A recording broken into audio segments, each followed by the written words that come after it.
Hey everybody, welcome back to day two of MLB. It's Manuel here from FSI DFS with McKinley. And today was interesting. We thought with the cold weather that there wouldn't be many runs, and St. Louis put up 11. And at one point, I thought it was the Chiefs versus the Texans with the game ending in 14-10 score. But then I realized it was the Royals and the Texas Rangers. But then, of course, in Florida, where the dome was closed and they had good warm conditions, the game was a 1-0. So, how'd you do today? I did well. Not as good as I was hoping. I was after the Boston game got canceled or postponed. I went over to and I just laid everything on Kansas City, Texas, which sounds great. 24 runs in the game, both teams hitting double digits, but 30 hits in the game and 25 of them were singles. So you're not going to really be racking up too many points there and taking out any GPP. So I cashed, but wasn't any close to takedowns. Yeah, so definitely bankroll management is something that I need you to watch these first days because, like we said last video, we have spring training data to go on. We have a compressed 2020 season, and we have weather all over the place, and cold temperatures should favor pitchers, and as usually in the summertime, warm temperatures favor the hitters, but you never know. And St. Louis, which I don't think many people were on unless you like stack the game, like there weren't many one-offs that made sense. I know, it's a better lineup now. They have Arenado there, which kind of helps with Goldsmith. There's some hitters ahead of him, so he doesn't get walked or pitched around. But we'll just have to keep an eye on some of these situations. So it's just, learn what you can from each slate and move on. So speaking of moving on, let's look at tomorrow. And tomorrow's Friday.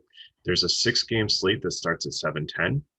DK has a showdown slate for the canceled Boston and Baltimore game, which was canceled due to weather, but we didn't see any weather. But the good news is it looks like it's going to be 40 and clear there, so that game should play. No other real concerns. Most of the games are indoors or out on the West Coast. The 3 outdoor ones is Colorado, it's 73 degrees, winds blowing in slightly at 6 miles per hour. LA, sunny and 67. Winds slightly blowing out at 7 miles per hour. Oakland's going to be a little bit cool and cloudy, 56 degrees, and a 9-mile-per-hour wind blowing out. So no real weather concerns. So should have all the games, barring any other issues. And I am sorry to the Met. I apologize to the Mets organization and the Washington organization. I went on a rant yesterday on how well spring training went in Major League Baseball and all these sports with no COVID issues. And then the Mets and Nationals get canceled today because of contact tracing. So I apologize, guys. I will not curse you again. It's all your fault. Yeah, I felt bad. but anyways, let's start just quickly. Let's look at that showdown slate in case people want to play that. Boston and Baltimore.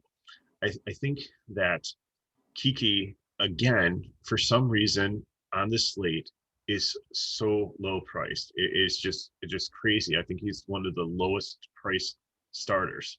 So if you're going to play that slate, I think that he makes a good captain. It opens up a lot to get a bunch of bats. So I think you need to lock in Kiki in that one, and then lock in Mullins also. He's probably going to be leading off again for Baltimore, and he's only 4,400, which is almost the minimum. So with some builds, if you want to be brave and put Mullins as your captain, and it's not going to get a ton of points, but if he gets a couple hits or whatever, probably will see the most at bats batting first. You can get anybody from Boston that you want. If you put Kiki as captain, then you have to make some choices whether you take the pitcher who should be Evaldi. Like it's the Orioles, so it should be cool still, so it's good.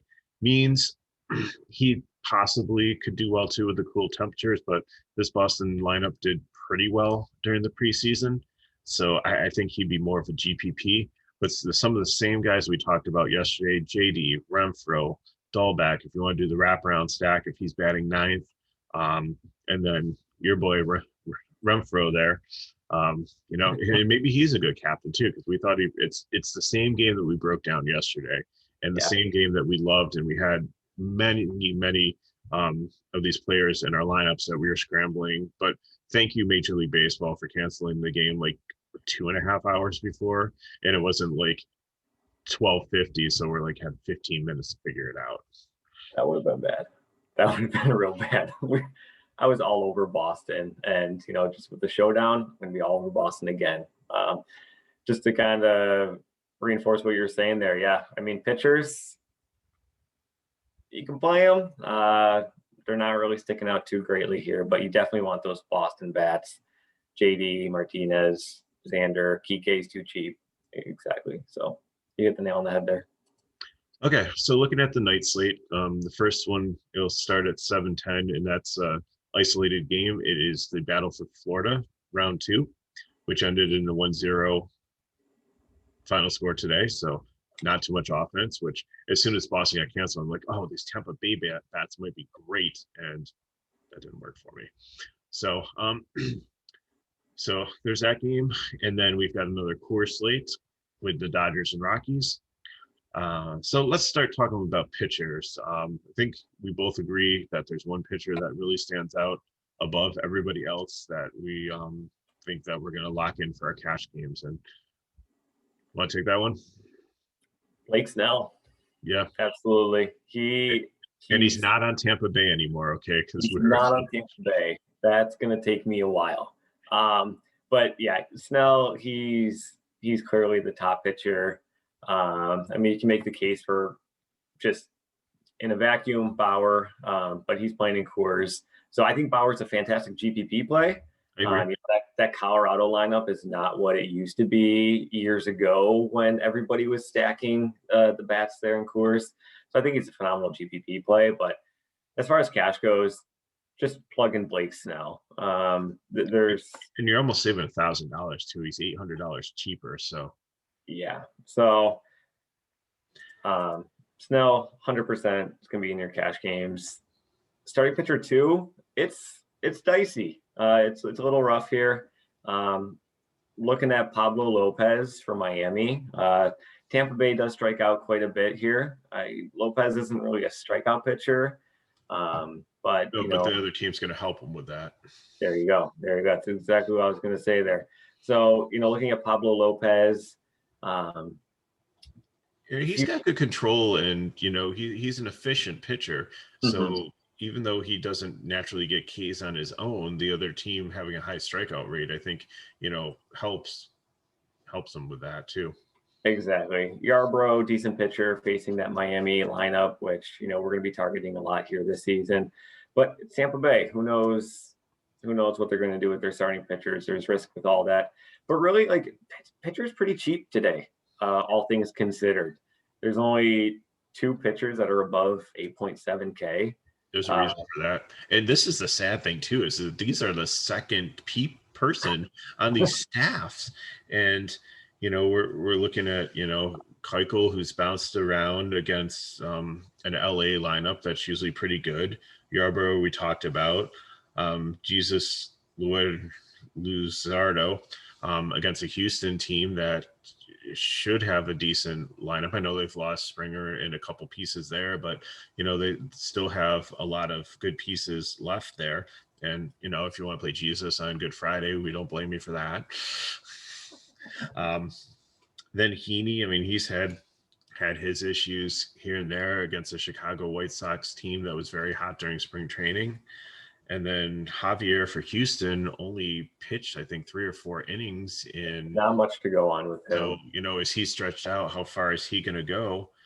And then we have Santizla from Colorado, who's facing the Dodgers. So if you want to play him, I mean, that's a YOLO play right there. So you're hoping for everything to go right for that one.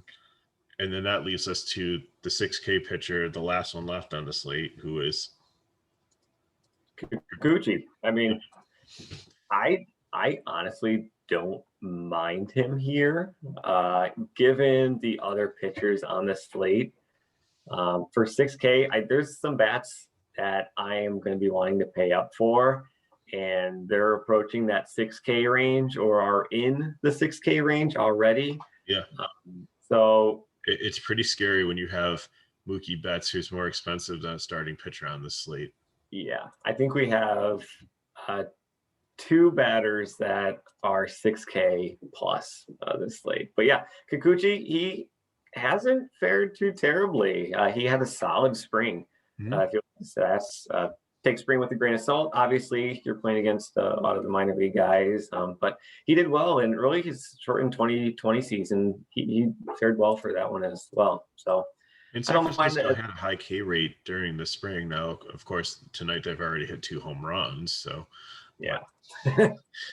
but let it get out of their system tonight, and then tomorrow, everybody will be on the San Francisco bats, and we throw Kokichi out there and be able to get bats in other positions. Two other guys that we skipped over here would be Cueto and Kelly, and they are guys that we're looking to target. Yeah, they're not ones that Cueto did have one good spring training game. I believe he was kind of decent, but the aggression is about ready to come. So let's capitalize on it. Okay, so obviously switching to hitters, we want to talk about Coors Field. So looking at the Dodger side, what do you see there besides high prices? High prices everywhere. Pollock at 4.8, he's got some good numbers. I'll be looking towards him. Lux is interesting also at the bottom of the order. Like if you want to target the bottom of the order to be a little bit different, no issues there. You do have to be slightly. Is he a sub risk? Because I remember he used to be when Jock was there, and they used to kind of like. He got sub today. Okay. Kind of halfway through the game, so you do have to worry about that. It should be Smith catching today. Okay. With Barnes going yesterday. So, but yeah, I like all the bats there. Senzatella, he doesn't really have a lefty or righty preference. Okay. Lefties and righties both hit this kind of the same off of him. So target any of the Dodgers that you really want and who you can fit, because those prices are out of control. Yes.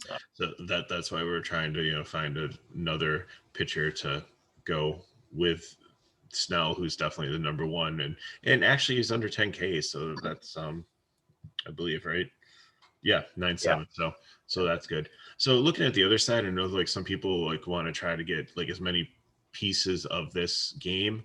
I don't think I'm going to go there tomorrow, just because of how good a pitcher Bauer is, and just looking at their history of like the current roster, I don't see much in that they've done against him. So I don't fault anybody taking Tapia at leading off there. I think, he's definitely reasonably priced.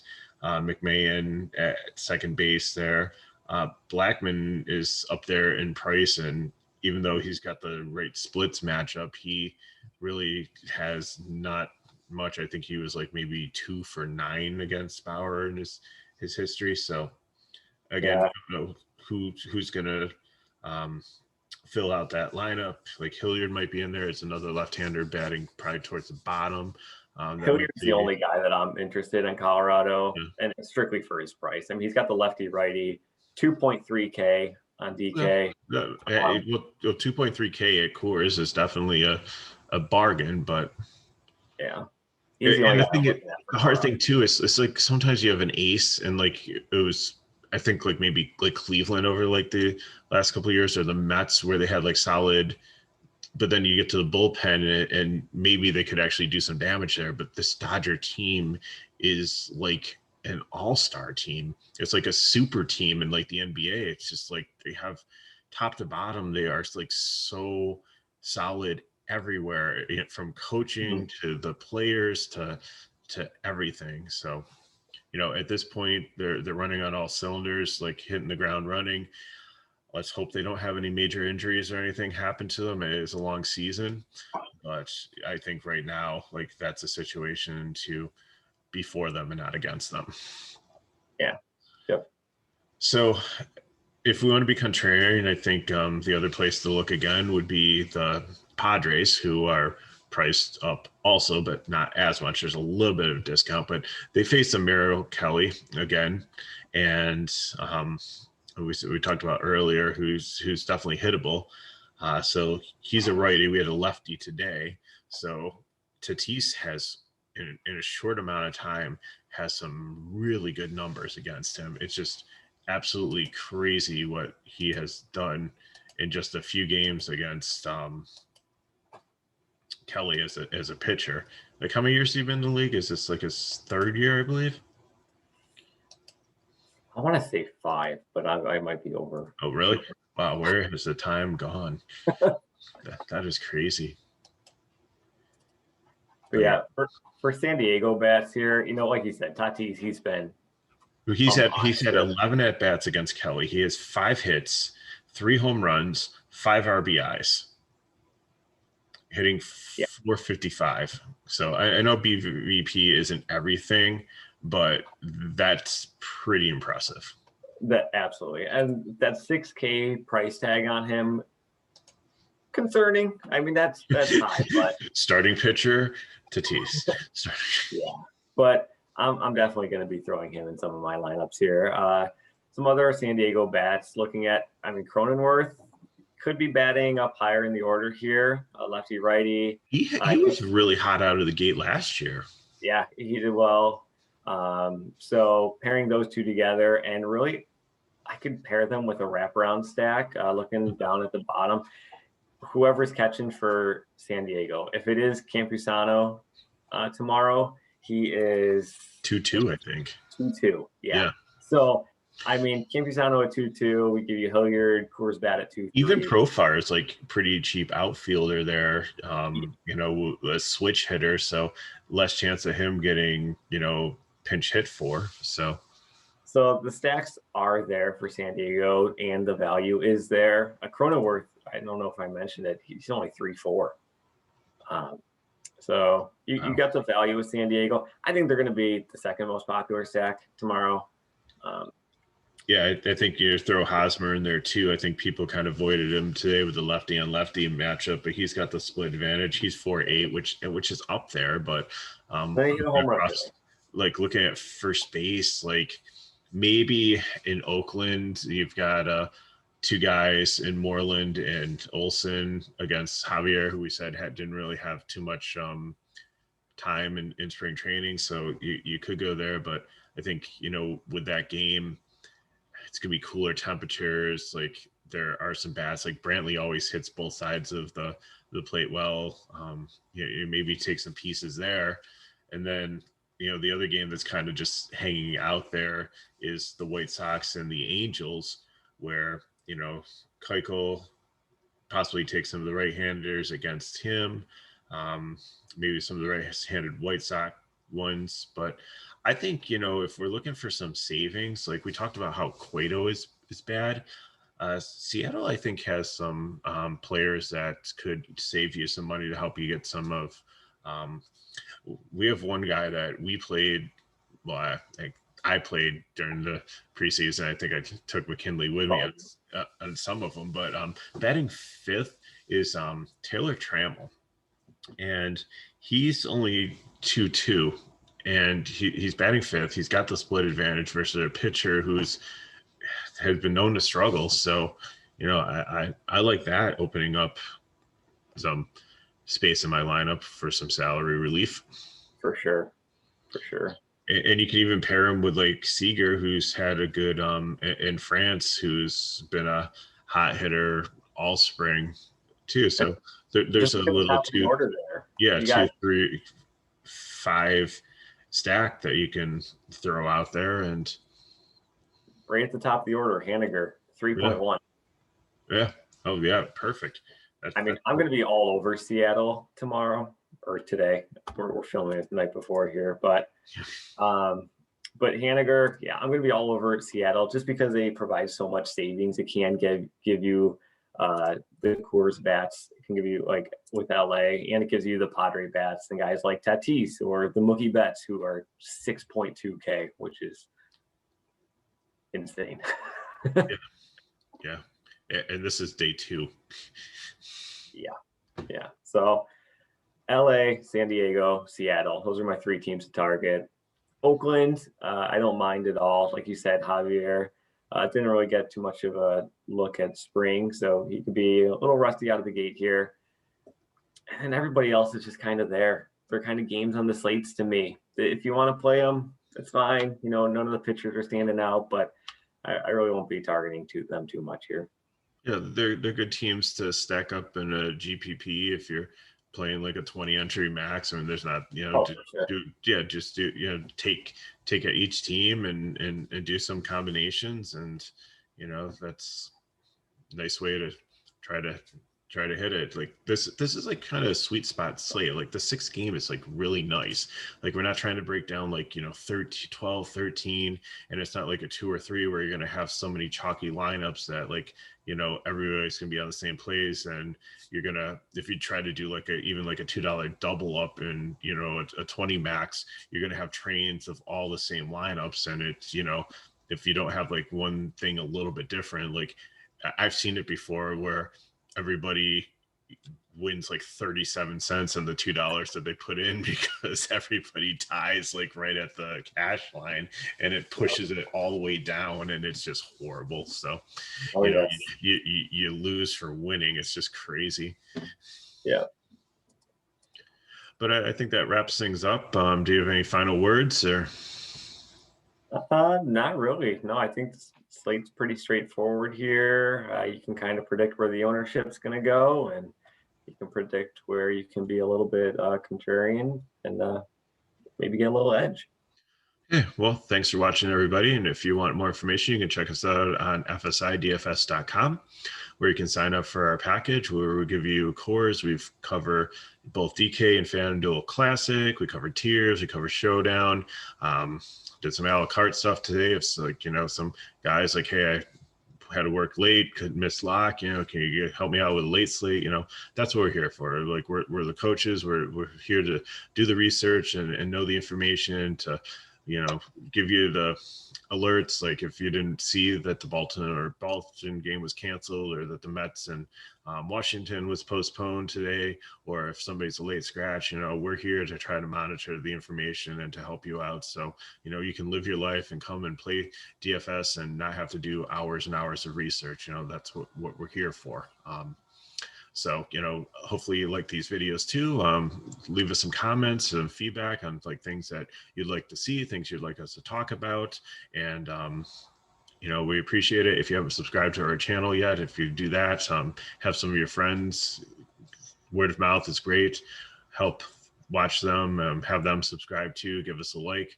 All these things help us continue to provide this free content for you guys. So we appreciate you watching, and good luck tomorrow. And hopefully you'll see us Saturday to break down that slate. So till then, Mega Ruler out.